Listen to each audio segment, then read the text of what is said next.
Hello, everyone, and welcome back. Today, you have myself, Rachel, and Angelica here, and we are so deeply grateful to be interviewing the Dr. Claudia Welch. So, thank you for coming on the show today. Oh, it's such a pleasure.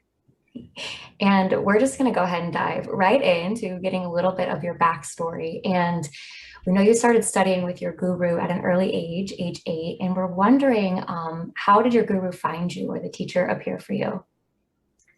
Well, first of all, thank you for having me. It's really nice to be here, and thanks everybody spending your time with us. I love how you asked that question because most people say, how did you find your guru? But of course, at 8, I didn't even have the thought of how do I find my guru. But so here's what happened. When my mother was pregnant with me, she heard of my guru's guru, and she became a vegetarian because you needed to become a vegetarian in order to get initiation from him. And she took initiation from him, and then he was in India. She hadn't met him. And then when I was 3, he came to the States and I met him. And I don't remember anything else about being 3, but I remember him. He was a mountain of a man and touched my heart deeply. And a few times after that, I remember having this deep longing to know. The only way I could put it was, the only way I did put it, I remember being, my family and I lived in a little trailer in New Hampshire for a while, and no running water, no electricity, just this little trailer on the side of a river. And I just didn't know how to express. I mean, how does a kid express this existential longing, godness thing? But I had it, and I just burst into tears, and I said, "Mom, what's heaven like?" And it wasn't that I wanted to know, does heaven is it gold plated? It was the closest I could get to what is this longing that I feel. And I don't remember what she answered, but she didn't take it too seriously. But, times were hard for these crazy questions. And then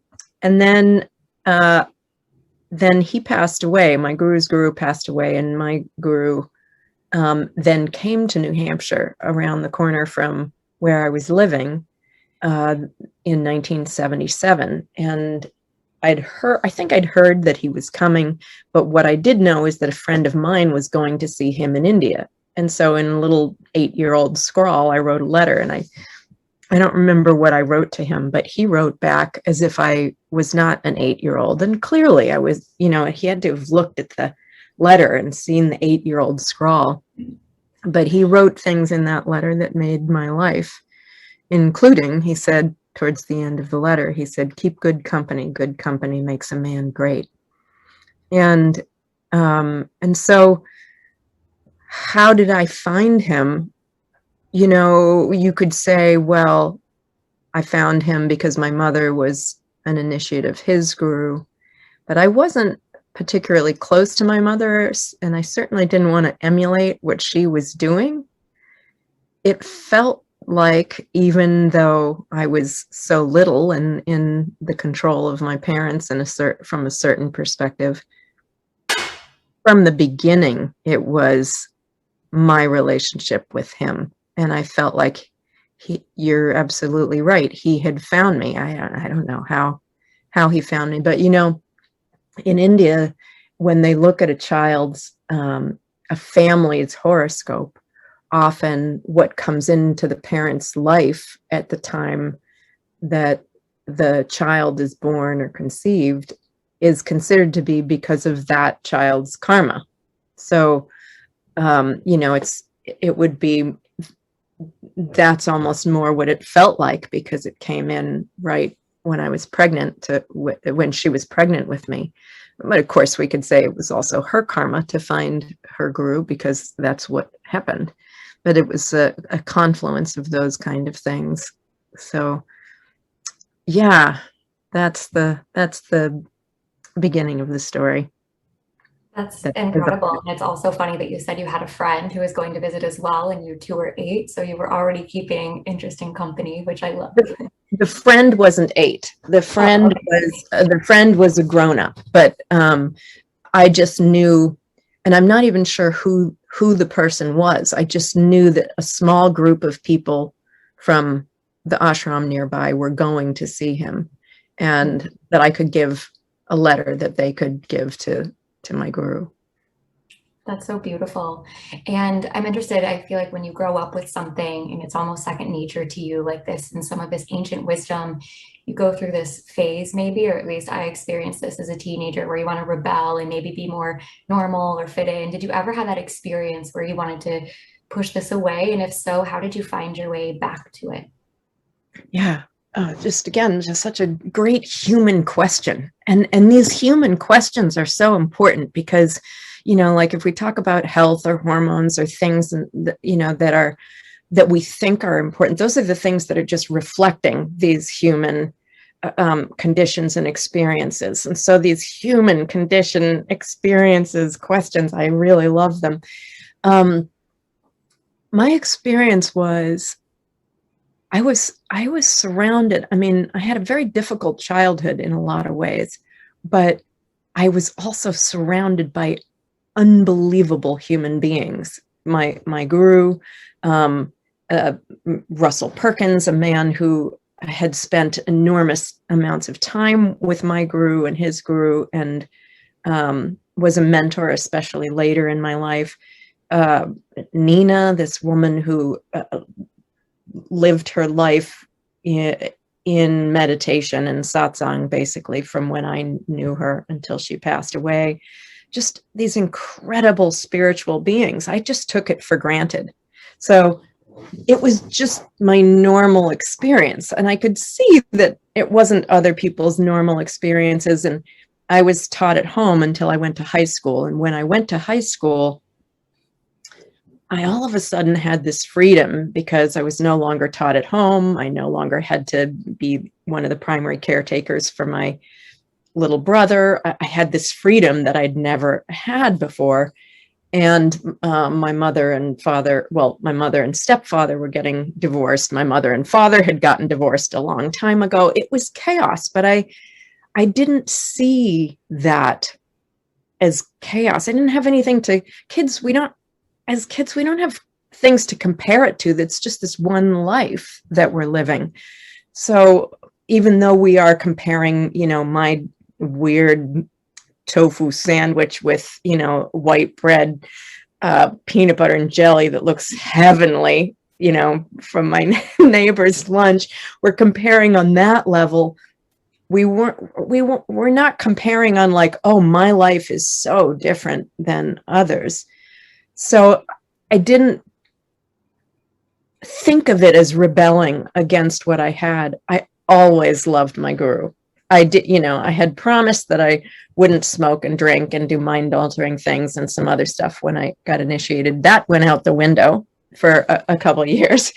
And there was a lot of drinking, and I smoked cigarettes and experimented and I have all of my friends from that time period who I ended up with were from broken and disturbed and difficult backgrounds, difficult homes. But I never noticed that. It was just, here I am with a bunch of kids, a bunch of other people. And many of those people never really got out of that difficult stage from one way or another. A couple of them have passed away under unfortunate circumstances after difficult lives. There was something for me that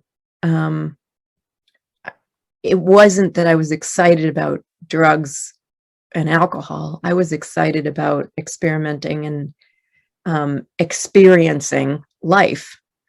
And very quickly, that world became small. And I had an experience or two that led me to say, let me go. I had, meditation had kind of dropped off. I still loved my guru, still was steeped in that in a way, but hadn't taken it seriously on.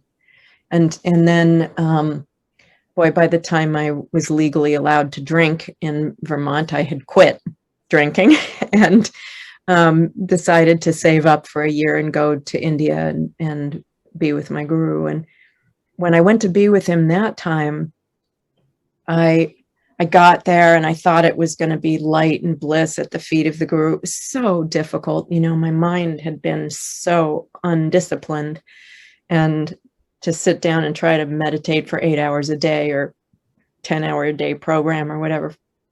Oh, it was so hard. And I was a kid who had a lot of bravado and thought I could do anything, and I couldn't begin to do this. It was horrifying to my sense of self. You know, I can't do this at all. And I thought, all right, I was born into this. I love this, but I don't know what's going on here. What is going on here for me? And I'd heard the talks for years, and I knew on a certain level what was going on, but it's like, I have questions, and I wrote down all my questions, and what my most important question was that seemed like it didn't make sense in this tradition. And that night I went to satsang, and he gave the satsang, and in the order that I'd written them, answered my questions without me asking them, except for the important question that he answered in a different way within a few days. And it was so clear and so powerful that I just thought, okay, all right, this is enough. Even if I don't get this last question answered, which I want answered, this is enough for me to know that this is real, and this is the hardest thing I've ever done in my life, and I'm going to continue to try to do it. And then he answered the other thing in a way that was even more meaningful to me. And, you know, that was the end of the, I'm not sure. I always knew I loved him, but I wasn't sure that the whole intellectual part fit, that, you know, that it all made sense. And I wasn't, you know, many times if you're in something like this, in a way, you run across the idea that, oh, you're in a cult, which does not have a good reputation. And so coming to terms with myself, what is this? Is this a cult? Is a cult a bad thing?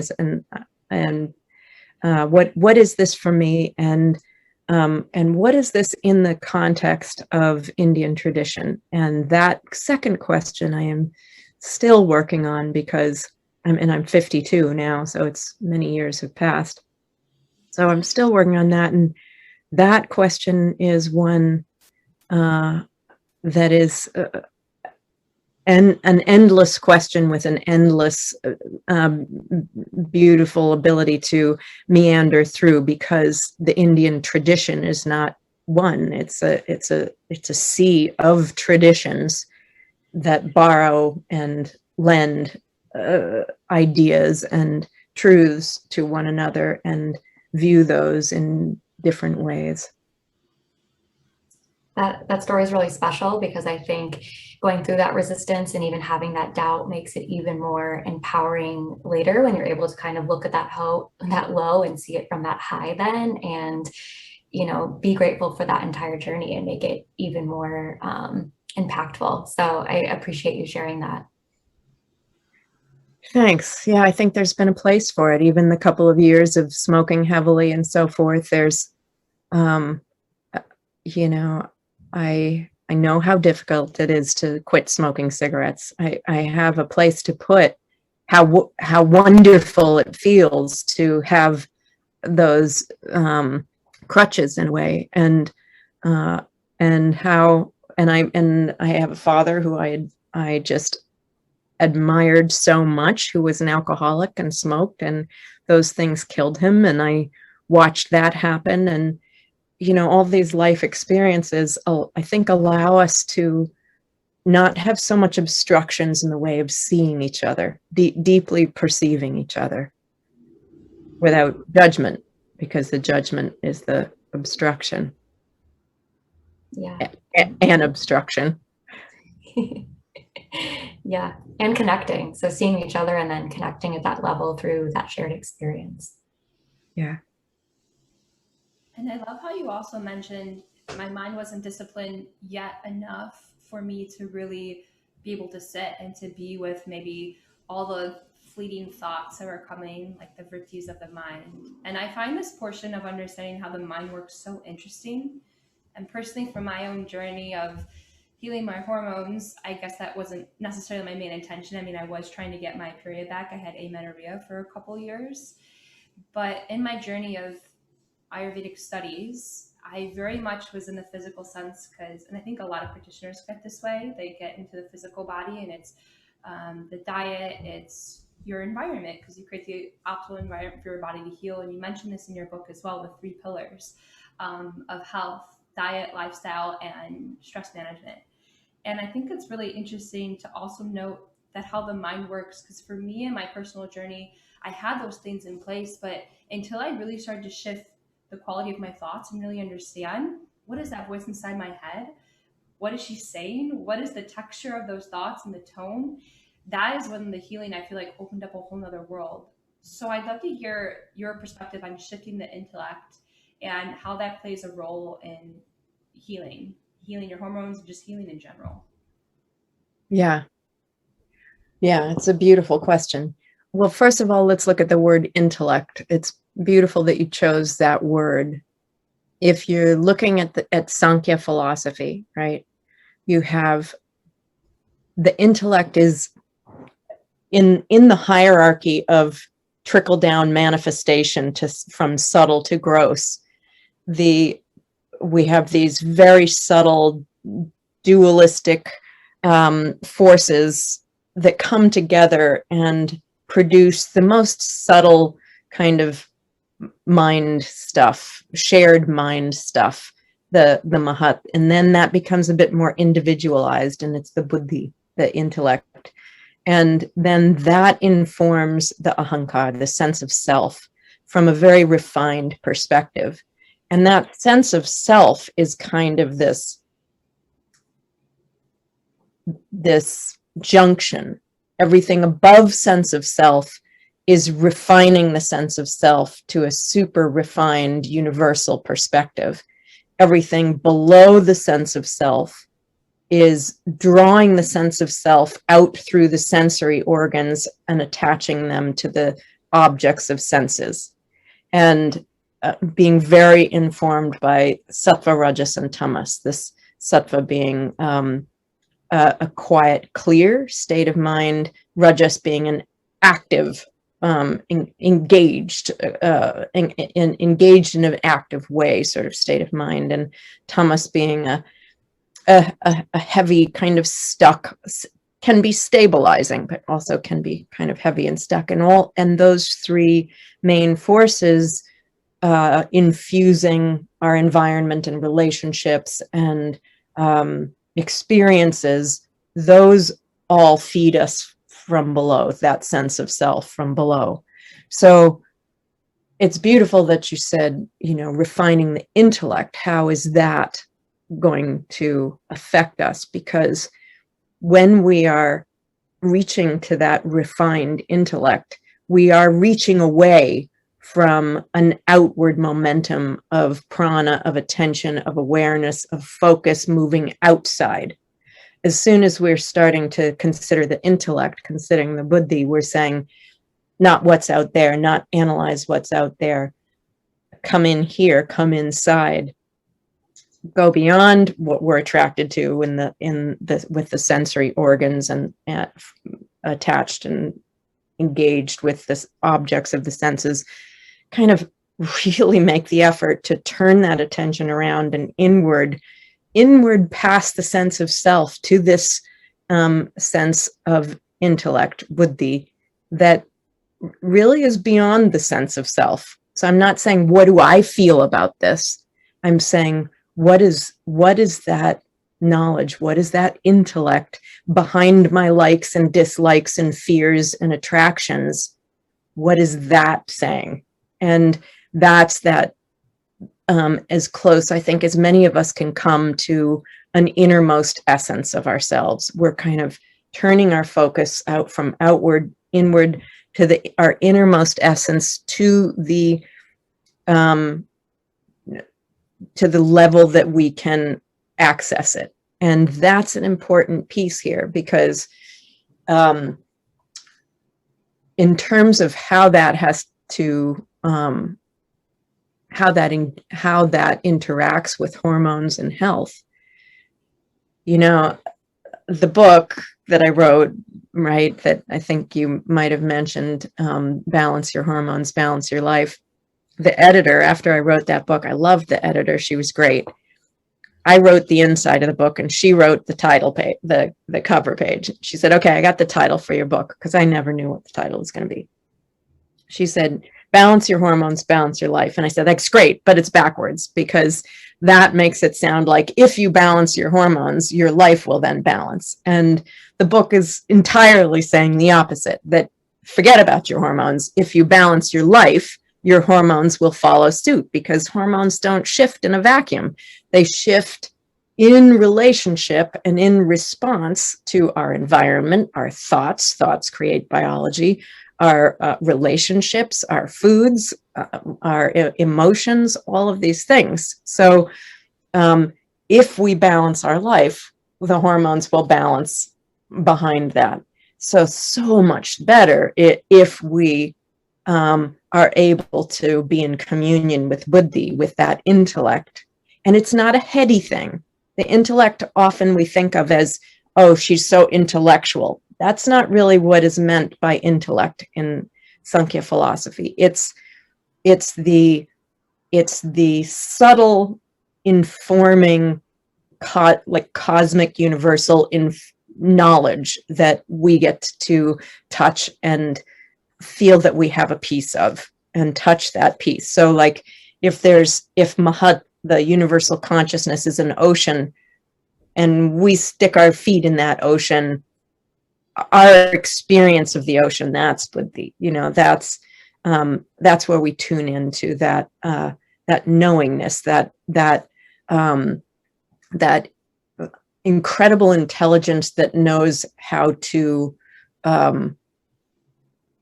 manifest life from seemingly nothing. From a seed comes a baby, you know, from a seed and an egg comes a baby, from a seed comes a grapevine, you know, just how does that happen, you know? So that's that level of refinement, and it's not heady. It's not heady. So it when we do that, we're not being so informed by, when we hit that essence, when we go into that essence, we're not being so informed by the constant shifts of what's going on outside of us, the constant fluctuations of sattva, rajas, and tamas, and the constant reactions that occur in our mind because of this. So we're really trying to go to that quiet place underneath those rippled waters. I love that. Would you say that intuition is almost the gateway to the Mahat, to the cosmic? Yeah, from this point of view, exactly. Because if we're translating the word intuition as buddhi, which is intellect as well, and that's interesting because, right, often we use the word intellect as this heady thing, but in this case, it's got a more of a relationship with intuition, and let's look at that for a minute, because I remember growing up and having people who, I had some very creative souls around me who were very eccentric, completely impractical, and made life miserable for everybody. And then I had some very practical people in my life who made life easier and sane for everybody, except the ones that were alcoholic and started having their own things too. But on both sides, there was, as I grow up, I see on both sides, there were beautiful things and very dysfunctional things. But there was a particular kind of language that the very logical crowd had. And it was things like this. Well, clearly, if you think about it, logically, this is the thing to do. And it was like, it was enough to label it clear and logical and practical for it to be so.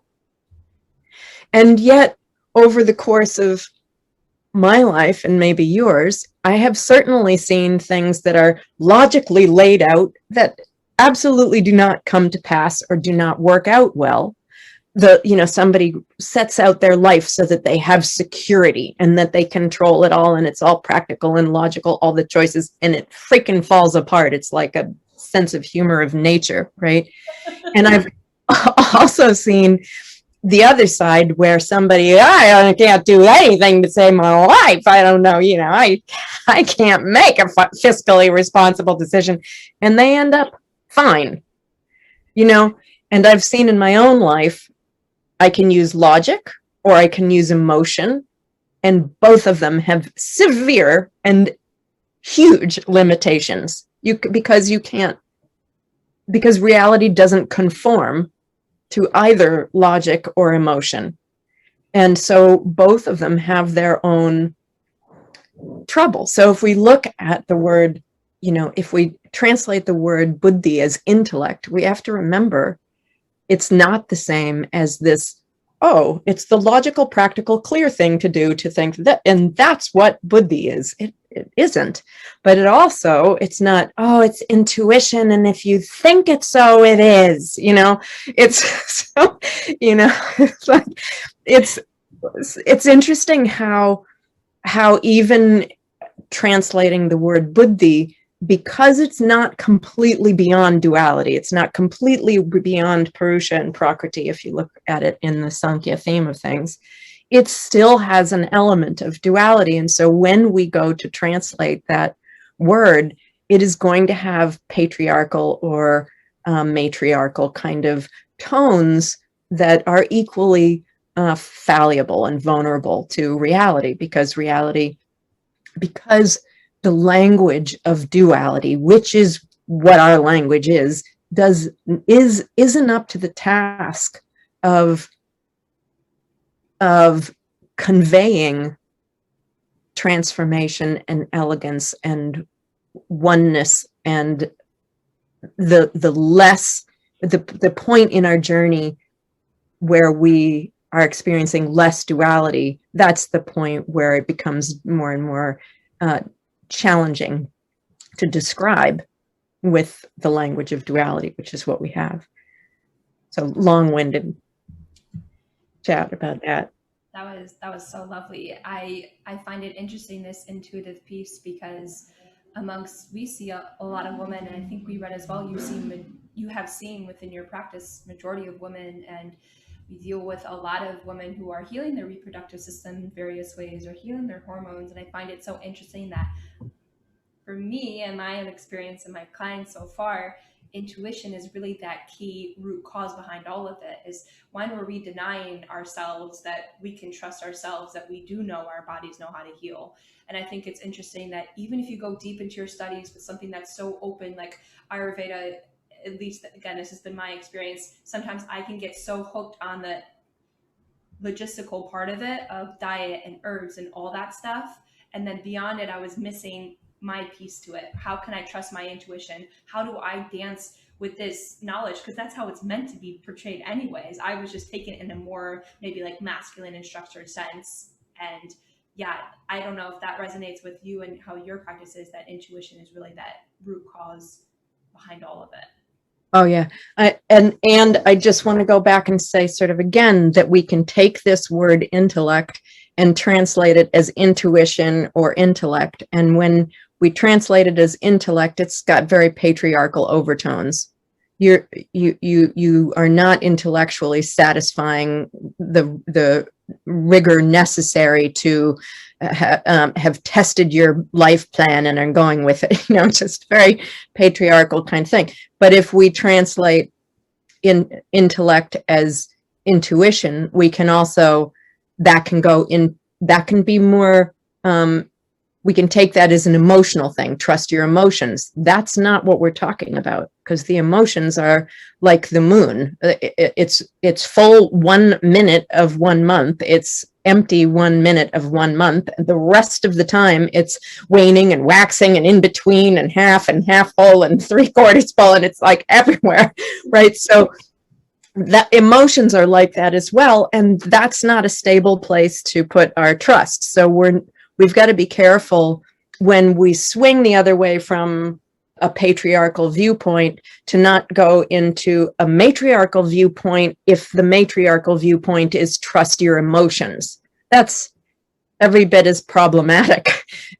Now, it's not that logic and emotions don't have their place. When the logic comes up and the emotion comes up, these archetypically male or female things, they're pointers, and they're not to be ignored, but they're to be said, oh, okay, so this is going on, and therefore, where is the balance to this? This is going on, what is it telling me? So behind those two things is my favorite part of the intellect, which is the innermost essence part. And that is a way for me to translate that kind of gets me beyond, joins the matriarchal and patriarchal kind of viewpoints, moves beyond them and says, this is the innermost essence. So because for me, that's not so much of a dual idea. And it's not pedestalizing or romanticizing either one of those matriarchal or patriarchal kind of spins on what the intellect is. So going into the innermost essence, to me, that is important, because so much of what, if we're going to put this in terms of hormonal balance and health, so much of health, and because thought creates biology, because emotions create biology, because we make choices in terms of what we do and what we eat and who we hang out with and how we spend our time, because those are made on the basis of principles that possess us, self-possessing principles, my possessions, the ideas of what I think success is that possess me. If I think success is XYZ, I'm gonna do ABC in order to get there. But so I have these certain ideas that become my motivating factors for my actions, and those actions either hurt or help me. And if they hurt me, then why am I doing them?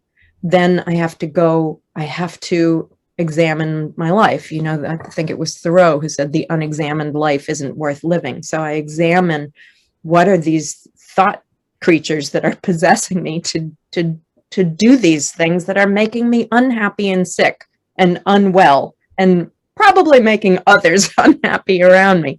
What are these things? And usually it's not logic. Usually it's not emotion. It's something beyond those that are even informing that. It's super subtle. So going deep into that place, that innermost essence, and then when there's an action to be made, to be taken, a direction to be committed to at any given time, a thought that feels helpful, useful, whatever. It's not so much then I have to decide, what am I going to do to make me healthy?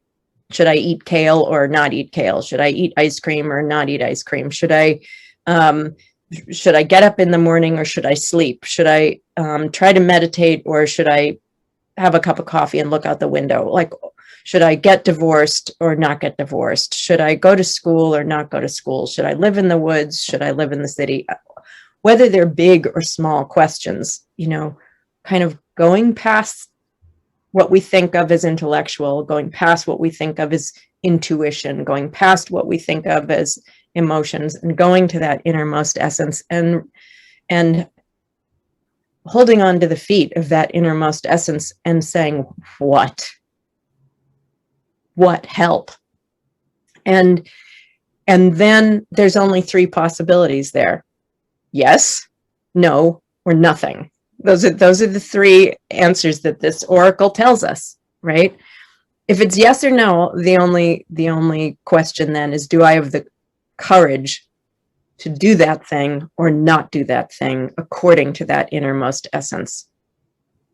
Forget about the logic to it. Forget about the intuition. Forget about the emotions. Do I have the courage to follow that clarity?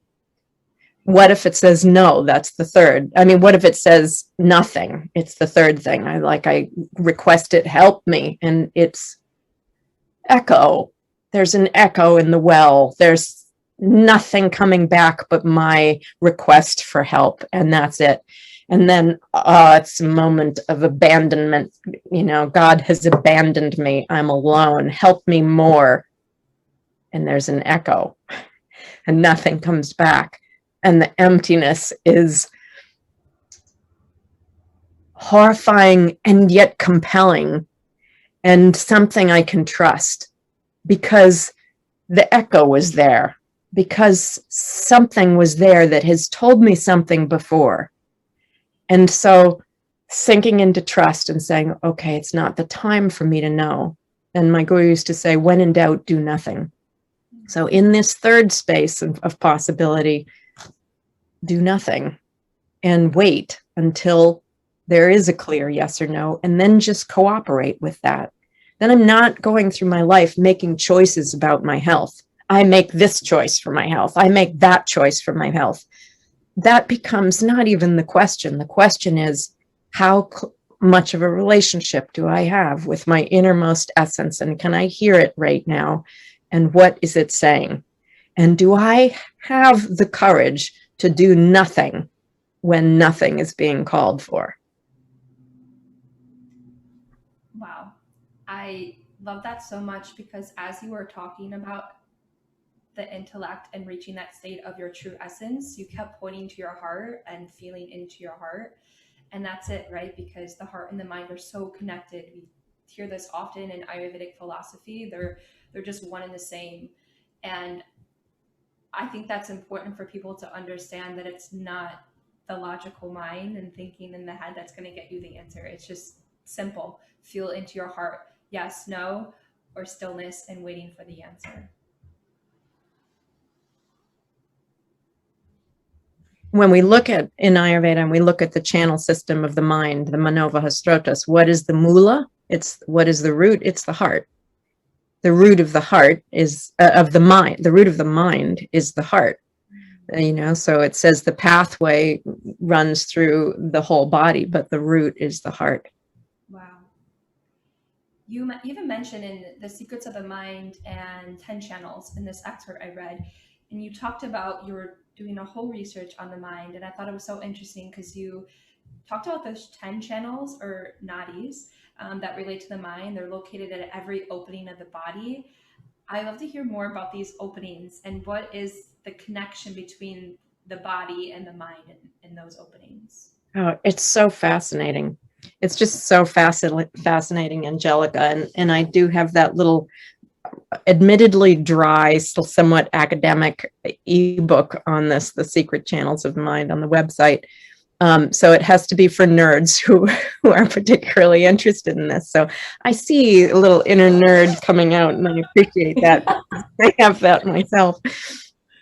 So what, everybody who comes to Ayurveda, I'm generalizing, but it seems like a lot of us who come to Ayurveda are excited because, it's a mind, body, spirit connection, medicine. But when you look really in the classics of Ayurveda, and Brihatraya and Laghutraya, they don't describe how the mind affects the body and the body affects the mind. There's if your pitta's high, you're irritable, and if your vata's high, you're freaking out, and that kind of thing. But they don't describe how. And I figured, they must. The channel system of the mind must have some overlap here. And I looked into it for a long time, and we could talk about this for a long time, but here's a nutshell. There's 13 shared channel systems. Srotamsi is the plural, Srotas is the singular. So there's 13 shared Srotamsi between men and women. And those are 7 for the 7 tissues of the body. Rasa, Rakta, Mamsa, Meda, Asti, Majja, Shukra, or Artava. These successively dense tissues of the body. Rasa being the first one, rasa being this nourishing sap that is cooling and nourishing and grounding and has to infuse every cell of the body. And so that's 7 of the 13. And the other 6 are, you could say, 3 channels in, 3 channels out. So the 3 channels in are things we have to take in to keep us alive, which is prana and food and liquid. So of those 3, prana also, like rasa, has to go everywhere. Prana is chi, is energy. Energy has to go to every single cell in the body. And then there's 3 waste channels, urine, feces, and sweat. So those are the 13 that everybody share. And then they talk about, I don't understand quite why they don't say there's 14, because there's the channel system of the mind, which presumably everybody has. Maybe they've found somebody who didn't, and so they decided to say there's only 13 channel system of the mind. But so just put a little placeholder in your mind that those 13 physical channels, sotatamsis, there's only 2 of those substances that have to go everywhere, prana and rasa. Little placeholder there. All right. And so now we look at the channel system of the mind. And the classics don't describe these channel systems very minutely in any way. They give us little hints. And so here are the hints they give us about the channel system of the mind. They say the pathway, the marga of the Manovahasrotas, the channel system of the mind, goes everywhere in the body, especially 10 great vessels, that it's rooted in the heart. And that's what it tells us. So that's what we know there. What it gives us also as a framework for understanding channel systems in general is that every channel system has a heart, a mula, it has a marga, a pathway, and it has what they call a mukha, which is literally a mouth or a face, but it's a mouth, it's an opening. And so here's what we find that is particularly interesting. We find that of those 13 shared physical channels and plus the channel system of the mind, there's 3 of those that are all rooted in the heart. Can you guess which ones? Prana, rasa, and the mind. And those are the only 3 channel systems that have to go everywhere. Prana has to go everywhere in the body. Rasa, that nourishing sap that has to deliver cooling, grounding liquid to every cell of the body, the cooling system and nourishing system, that has to be everywhere. And the mind has to be able to go everywhere. If I think about my left knee, it has to be able to go there, right? The mind has to be able to go everywhere. Curious that the heart is the mula of all 3 of these. So all 3 of these, if you affect the heart, you will immediately affect rasa, which is the flavor of your life and your emotions. You will immediately, and your hormones, by the way, because hormones are carried in rasa. So the second that rasa is affected, the hormones are affected. The thoughts are affected. And the second that prana is affected, the heart is affected, which is then going to affect the other 2. And the second that the mind is affected, the heart, being the root, is going to be affected. And so prana and rasa are going to be affected. Follow so far? Right? So then we look at what are these 10 great vessels. And it turns out that these 10 great vessels are spoken of, whether it's in the mula, marga, or mukha, in prana, rasa, and the mind, and the channel systems associated for all of them. And they're the only ones where 10 vessels are referred to. And yet the 10 vessels in Brihatrayi are not described. However, this is one of the reasons why Sushruta, one of the scholars, early ancient scholars who wrote one of the foundational texts of Ayurveda, why he says for matters that are only touched on in these treatises and are expounded on elsewhere, you have to go to that elsewhere to find out the full picture. So it's only been touched on, it's been hinted. 10 great vessels are associated with these three things these three channel systems that are all rooted in the heart. And so then what we do in certain yogic textbooks and tantric textbooks that have to do with the breath, we find that the 10 great vessels relate to the 9 external openings of the body and 1 internal one. So the 9 are 1 for each eye, 1 for each nostril, 1 for the mouth, 1 for each ear, 1 for the excretory organ, 1 for the reproductive organ. That's 9. And then the 10th is the sushumna. It goes from the base of the spine up through the top of the head. The other 9 are openings, doorways to external reality. The 10th doorway is which is sometimes called the 10th doorway, is the doorway to subtler realities and subtler journeys, astral causal worlds and experiences and so forth. So these 9 openings, if we remember, I said that one of the organizing principles for Sratamsi is they each have a mula, a root, and they each have a marga, a pathway, and they each have an opening, at least one opening. So in the channel system of the mind, because we have these 10 internal channels, what we're looking at when I say 1 for each eye, 1 for each nose, 1 for the mouth, 1 for each ear, 1 for the reproductive organ, and 1 for the elimination organ, those 10 great vessels are the internal vessels related to those orifices. And those orifices are what's called Bhaya Sratamsi, not the Abhyantara, not the internal Sratamsi. Those are the Bhaya Sratamsi, the external channel systems. Those are the orifices. So we don't want to confuse the orifices with the channels associated with them. So for example, with the channel system of the mind, it actually says, this tantric text says there's 72,000 channels, nadis, associated, right?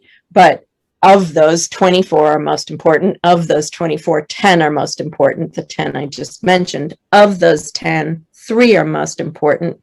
The channel associated with the left nostril, Ida, the right nostril, Pingala, and the central channel, Sushumna.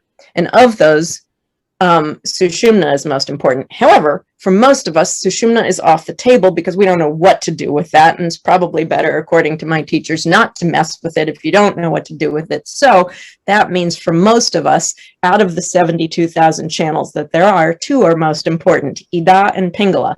And those are not to be confused with the Bhaya Sratamsi of Ida and Pingala, which are simply the orifices of the nostril. So if we do an alternate nostril breathing, simply a friend of mine calls it torturing the nostrils, that's going to get us into limited territory.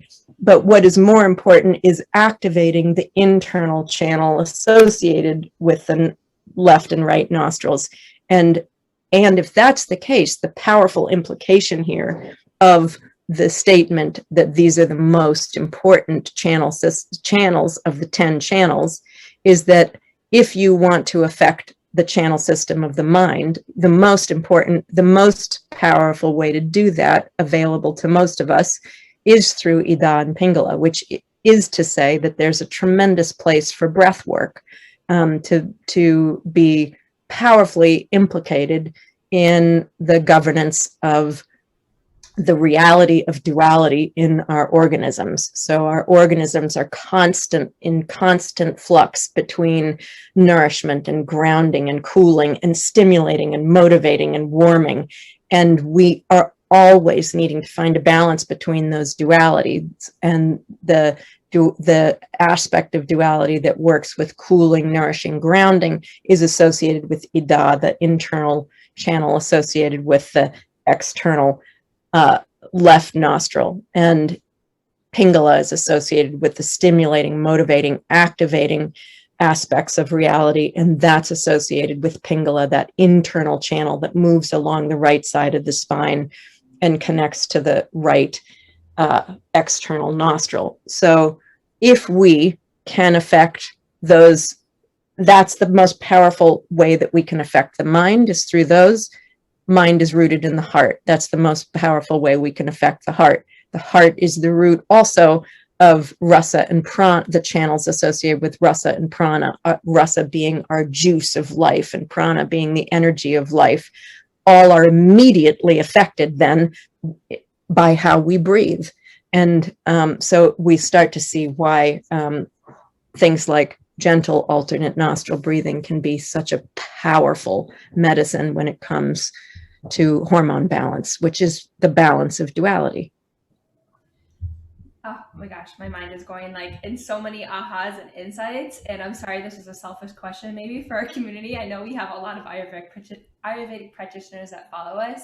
But I think it all does make sense and come back to what we were talking about earlier with the mind, because Ida and Pingala is balancing the masculine and the feminine side. So it's just what we were talking about earlier. It's not about just bringing in this feminine energy. It's about how can we come to that place where they're both connected together. And what's so interesting too is that Ida and Pingala, these nadis, when they intersect together, they intersect at the chakra centers. That's the spiritual and the energetic body, which we found has been the most potent healing, is when you can get to that layer, because we've learned in our studies that all disease first manifests from a disconnect in spirit. And we found that the chakra system is the most tangible, non-tangible way we can really start to heal those imbalances. So those are just some of my insights. I'm sure I'll listen back and have like so many more, but thank you so much for that.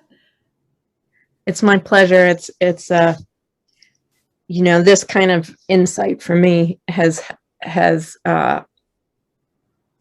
been profound in my life. It's profound because of the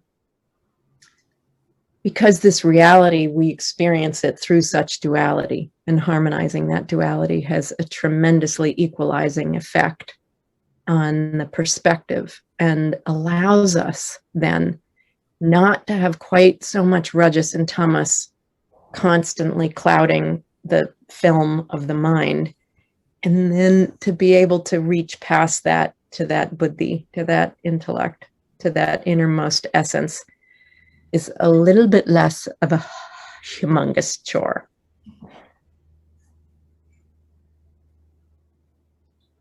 We have so many questions for you still, but we are out of time, and we were just so excited to have this conversation, and thank you so much for sharing all of your wisdom with us today, and even just being in your presence and your wealth of knowledge is really inspiring and empowering for us as we're earlier on our journey. And I just want to thank you for spending time and space with us. And if there's anything that you'd like to share or have upcoming or all of the above, please do. We would love to hear that and share that with our community.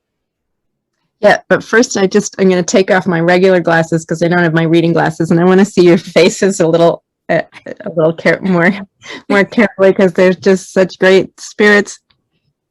Really good to see you both. Okay, get my face out of the fishbowl, but really nice to see you.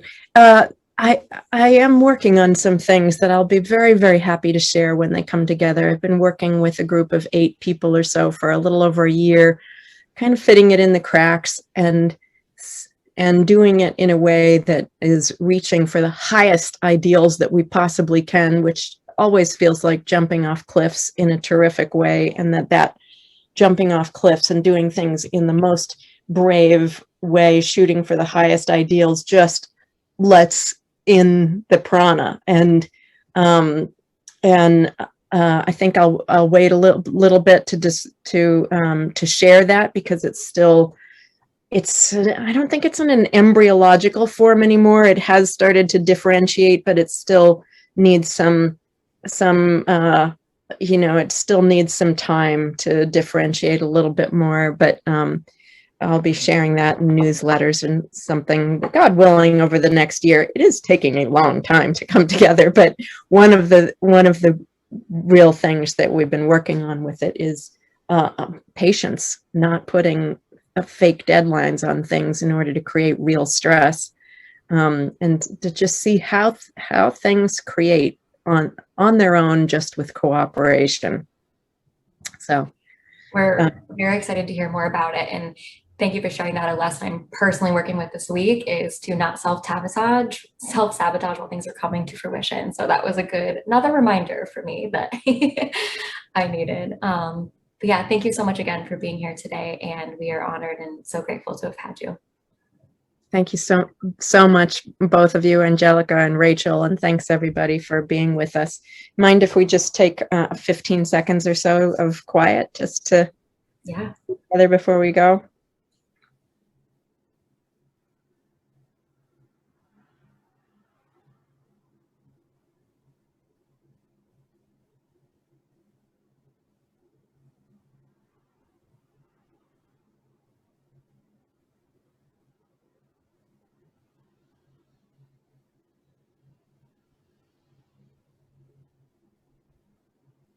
Thank you both so much and wish you all success on all you're doing.